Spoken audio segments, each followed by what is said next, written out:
Those Georgia elections are very soon. And, a lot of money has obviously flowed into this race because, future of the Senate and all of that. Senator David Perdue raised $68 million between October 15th and the middle of December. Kelly Loeffler raised $64 million during that period because there's nothing Americans love more than giving someone who's worth $800 million millions of dollars.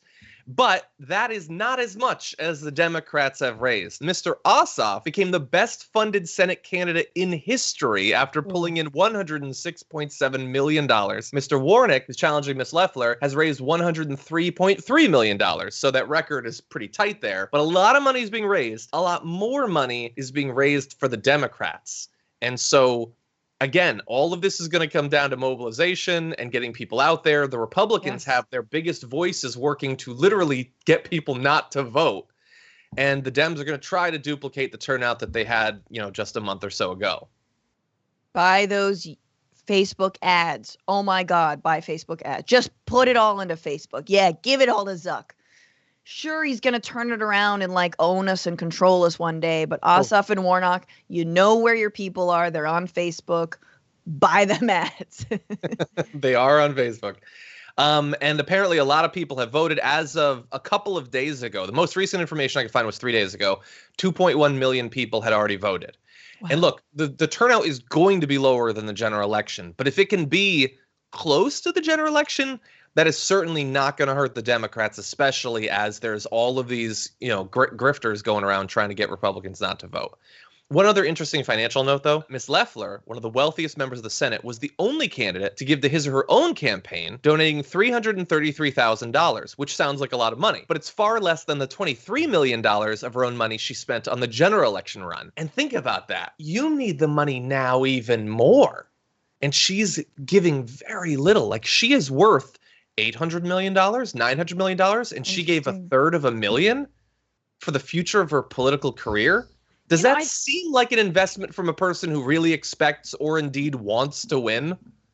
I mean, or a person who is getting a boatload of dark money and has a bunch of different organizations running ads in her favor, so she doesn't need to. But I will just say this: it is going to be very interesting because there's been a rift in the Republican Party. You've got in Georgia and the nut jobs from Lynn Wood to Kemp, who's actually been playing a more moderate role in all of this.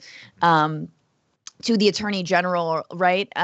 Who, there's been a lot of a split, right? In terms of, hey, don't follow the Trump line. And, let's not discredit these elections and the vote here. We want to turn out the vote. And the Linwood, no, it's all been compromised. And arguably the Trump line, which is it's all been compromised, even though he's supposed to be getting out the vote for Loeffler and Perdue. Again, I don't even think he cares because if he's not in office, what does it matter? Yeah.